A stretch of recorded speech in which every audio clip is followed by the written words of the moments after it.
احمدیہ وقف جدید ایک مالی قربانی ہے جو احمدیہ مسلم کمیونٹی کے ارکان نے تبلیغی کام اور کمیونٹی کی توسیع کے لیے دی ہے۔ اسے احمدیہ مسلم کمیونٹی کے دوسرے خلیفہ حضرت مرزا بشیر الدین محمود احمد نے 1957 میں قائم کیا تھا۔ وقف جدید کا مقصد احمدی مسلمانوں کی حوصلہ افزائی کرنا ہے کہ وہ اپنے آپ کو اور اپنے وسائل اسلام کی تبلیغ اور انسانیت کی خدمت کے لیے وقف کرے۔ اس کا مقصد مشنریوں کی تعلیم، تربیت اور فلاح و بہبود میں بھی مدد کرنا ہے، جو پوری دنیا میں اسلام کے پیغام کو پھیلانے کے لیے کام کر رہے ہیں۔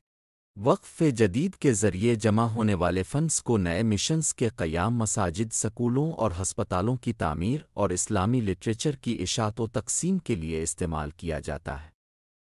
یہ پروگرام اسلام کی پرامن تعلیمات کو فروغ دینے اور سرشار مشنریوں اور رضاکاروں کی ایک مضبوط جماعت قائم کرنے میں کامیاب رہا ہے۔ احمدیہ وقف جدید نے احمدیہ مسلم کمیونٹی کی ترقی میں اہم کردار ادا کیا ہے اور یہ کمیونٹی کی تبلیغی سرگرمیوں کے لیے معاونت کا ایک اہم ذریعہ ہے۔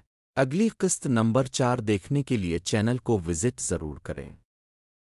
ہم تو رکھتے ہیں مسلمانوں کا دین، ہم تو رکھتے ہیں مسلمانوں کا دین، دل سے ہے خدا میں ختم المرسلین،